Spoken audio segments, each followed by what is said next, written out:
আসসালামু আলাইকুম। BBMB solution নেটওয়ার্কের পক্ষ থেকে সবাইকে জানাই অভিনন্দন ও শুভেচ্ছা। আজকে আমরা আলোচনা করব department of accounting, department of management এবং ডিপার্টমেন্ট অফ মার্কেটিং ও ডিপার্টমেন্ট অফ ফিনান্সের অত্যন্ত গুরুত্বপূর্ণ একটি সাবজেক্ট, প্রিন্সিপাল অফ ফিনান্সের অত্যন্ত গুরুত্বপূর্ণ একটি অধ্যায়, টাইম ভ্যালু অফ মানি, অর্থাৎ অর্থের সময় মূল্য।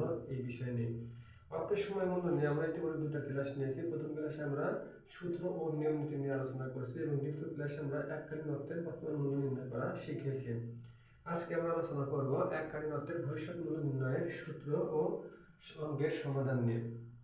আমরা হোয়াইট বোর্ডে দুটো অঙ্ক লিখে রাখছি, এই দুটো অঙ্ক দিয়ে আমরা এককালীন অর্থের ভবিষ্যৎ মূল্য নির্ণয় করা শিখব।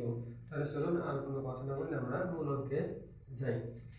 তো 1 নম্বর অঙ্কে অর্থাৎ শুরুতে আমরা যে অঙ্কটা লিখে রাখছি সেখানে কি দেখুন, দেখাচ্ছে find the compound interest on টাকা 5000 invested for 4 year at 5% per annum, অর্থাৎ 5000 টাকা শতকরা 5 টাকা হার সুদে 4 বছরের জন্য বিনিয়োগ করা হলে কত টাকা হবে। অর্থাৎ আপনি যদি আজকে 5000 টাকা 5% সুদে বিনিয়োগ করেন বা জমা রাখেন, তাহলে সুদে 4 বছর পরে কত টাকা হবে সেটাই আপনাকে নির্ণয় করতে বলছে। খুব সুন্দরভাবে খেয়াল করুন, এখানে টাকাটা কিন্তু একবারে জমা রাখা হচ্ছে, তার কারণে এখানে এককালীন অর্থের সূত্র ব্যবহার হবে। তো এককালীন অর্থের সূত্র কি? এককালীন অর্থের সূত্র আমরা জানি FB = PV1 + R to the power n। এখানে PV বলতে যে টাকা আমি জমা রাখছি অর্থাৎ 5000 টাকা, এবং R বলতে সুদের হার অর্থাৎ 5%, n বলতে বছর অর্থাৎ 4 ইয়ার।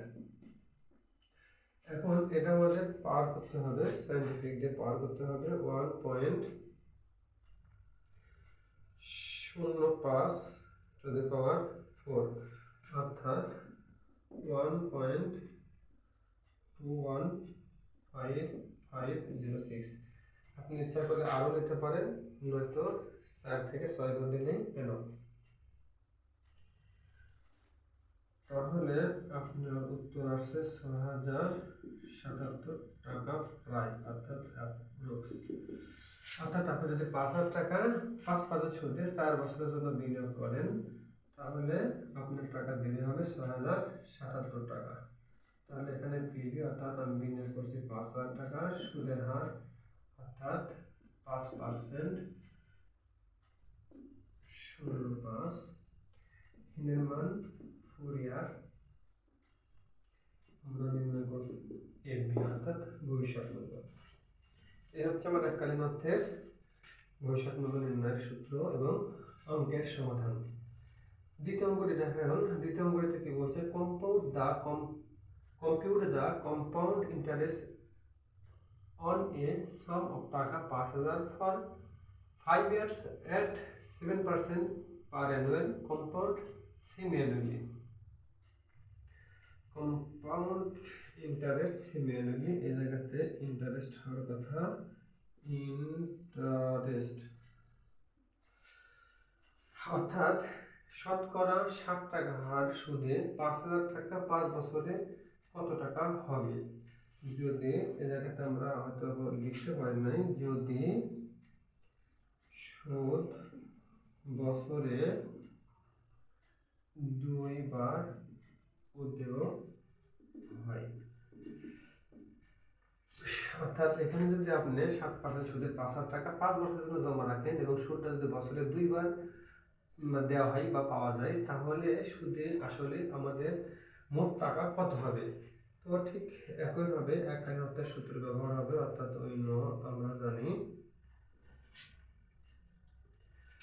FB সূত্র FB = PV1 + R to the power n। আমরা জানি অঙ্কের মধ্যে semiannually, half yearly, quarterly, monthly, bimonthly, weekly ধরে কথা বললে সূত্রে m এর ব্যবহার হয়। সেক্ষেত্রে যেখানে যেখানে R থাকবে সেখানে সেখানে m ভাগ হবে, এবং যেখানে যেখানে m থাকবে সেখানে m গুণ হবে। আমরা ঠিক সূত্রটি পরিবর্তন করে নিলাম। আমরা টাকা জমা রাখছি কত, 5000, সুদের হার কত পার্সেন্ট, 7%, n কত, 5 বছর। যেহেতু এখানে আমাদের সেমিঅ্যানুয়ালি বলছে, সেহেতু আমাদের m এর মান 2, m এর মান 2, অর্থাৎ 5000, এখানে হবে হচ্ছে 035, আর এখানে 5 দুগুণে 10। এবার যদি আমরা এটাকে পাওয়ার করি, 1.035 power 10, 1.1410598। আরো অনেক কিছু আছে, আপনি নিজে নিতে পারেন, না নিলেও কোনো সমস্যা নেই। অর্থাৎ 7,053 টাকা প্রায়। অর্থাৎ এখানে যদি আপনি হেয়ার দেখান তাহলে আপনি দেখাতে পারেন, তাহলে পিভি অর্থাৎ আমি টাকা জমা রাখছি কত, সেটা 5,000, আর অর্থাৎ সুদের হার হচ্ছে 7%, 0.7, দিন হচ্ছে 5 ইয়ার্স, এবং এম অর্থাৎ কতবার সুদ পাচ্ছি সেটা হচ্ছে 2, আর আমরা এখানে নির্ণয় করব এমডি। আশা করা যায় অঙ্কগুলো দিয়ে আমরা এককালীন অর্থে ভবিষ্যৎ মূল্য নির্ণয়ের সহজভাবে সমাধান করা শিখলাম। আমরা আগামী দিনে বার্ষিক ভিত্তির অঙ্কগুলো করার চেষ্টা করব। সে পর্যন্ত সবাই ভালো থাকুন, সুস্থ থাকুন এবং আমাদের পেজ এবং আমাদের ইউটিউব চ্যানেলের সাথেই থাকুন। যদি আমাদের অঙ্ক সমাধানগুলো এবং আমাদের ক্লাসগুলো ভালো লাগে তাহলে অবশ্যই আমাদের পেজটি ফলো করে এবং আমাদের চ্যানেলটি সাবস্ক্রাইব করে আমাদের সাথে থাকার জন্য অনুরোধ রইল। আজকে এই পর্যন্ত, সবাই ভালো থাকুন। আল্লাহ হাফেজ, আসসালামু আলাইকুম।